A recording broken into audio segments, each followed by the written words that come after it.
Hi, welcome back to Joe Blogs. In today's episode, I want to talk to you about what's happening in the Russian economy, and specifically to give you an update as to what President Putin has said in his annual press conference. At the end of every year, he holds a press conference in Moscow where he talks about what's been happening and what's going to happen, and I thought you'd be interested to hear some of the nuggets directly from the horse's mouth.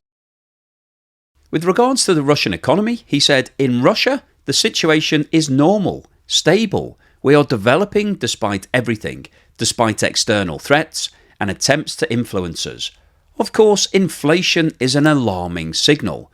There are some issues here, namely inflation, a certain overheating of the economy, and the government and the central bank are already tasked with bringing the tempo down." He said he had had a conversation with the central bank's governor, Elvira Nabiullina, before the phone-in, who'd warned him that inflation will be between 9.2 and 9.3% at the end of 2024, well above the central bank's estimate of 8.5%. He then went on to say that as a result of tight monetary policy and government measures to cool the economy down, economic growth rates will come down in 2025 from this year's 4%.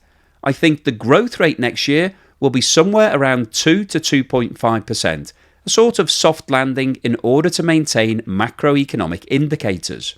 There are subjective reasons for rising prices, and there are shortcomings on our part. For example, some experts believe that the central bank could have started using certain tools that are not related to raising the key rate more effectively and earlier. Yes, the central bank started doing all this somewhere in the summer, but I repeat, these experts believe that it could and should have been done earlier." Putin said Western sanctions, as well as this year's bad harvest due to extreme weather in many agricultural regions across Russia, were to blame for high prices. Stubbornly high inflation, driven in recent months by soaring food prices, has hit Russians' pockets.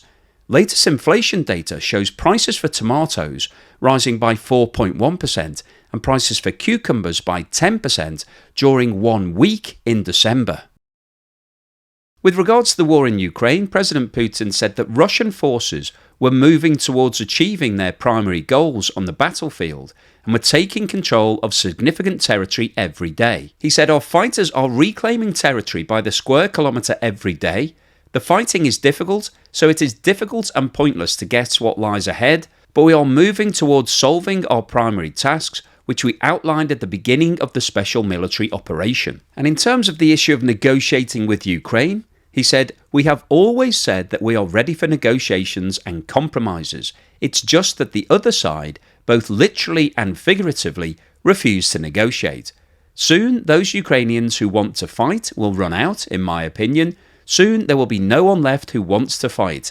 We are ready, but the other side needs to be ready for negotiations and compromises." When asked about Donald Trump, he said, "I don't know when I will meet him, because he doesn't say anything about it. I haven't spoken to him for more than 4 years. However, I will be ready for a meeting when he wants it." And in response to a question that was raised as to whether or not Russia is now in a weaker position than it was last time he met President Trump, he said, "Dear colleague, you and those people who pay your salary in the United States would very much like Russia to be in a weakened position. I hold a different point of view.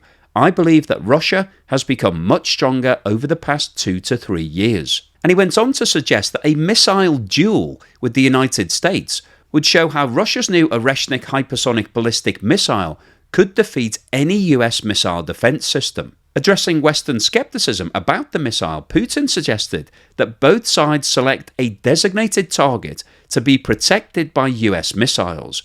"We are ready for such an experiment." He said, "Let Western experts propose to us, and let them propose to those in the West and the US who paid them for their analysis to conduct some kind of technological experiment, say a high-tech duel of the 21st century. Let them determine some target for destruction, say in Kyiv, concentrate all their air defense and their missile forces there, and we will strike with the Oreshnik and see what happens. We are ready for such an experiment, but is the other side ready?" So what's the summary and conclusion today? Well, I wanted to post this quick video really to just give you an update as to what President Putin is saying about the economy and a variety of other issues. And I think what we've heard from him today is that there is an acknowledgement that there are problems in the Russian economy. He's admitted that inflation is a problem and that the economy is overheating. And this really relates to the wartime economy that Russia has switched to, whereby the Kremlin is pumping billions of dollars into the economy to try to get a lot of these companies to be working for the war in Ukraine.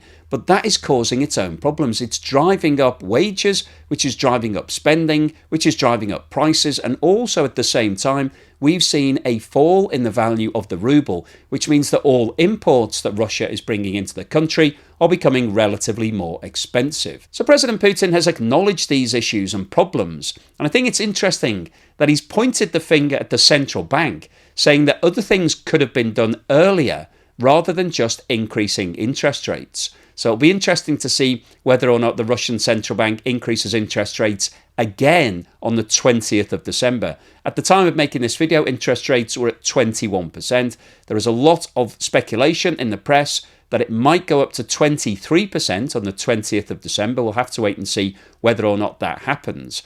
But increasing interest rates obviously makes borrowing more expensive, and therefore it discourages companies and individuals from taking on debt that they would then invest into either the businesses or buying property or other expenditure, and that's going to slow down the economy. And he admitted in his speech that it's likely that Russia will see a slowdown from 4% growth in 2024 to somewhere between 2 and 2.5%. And it's also likely that inflation will remain above target level of 4%. So there are a lot of problems that President Putin has admitted in terms of his annual year-end speech. And I wanted to share that with you. He also said a few other things about Donald Trump and having a missile duel and what's going on in the war in Ukraine. So it doesn't look like there's going to be a short end to the war in Ukraine from what he's said so far. However, obviously, we'll need to see what happens once Donald Trump does take over, what the relationship is between Trump and Putin, whether or not they have a meeting, whether or not Donald Trump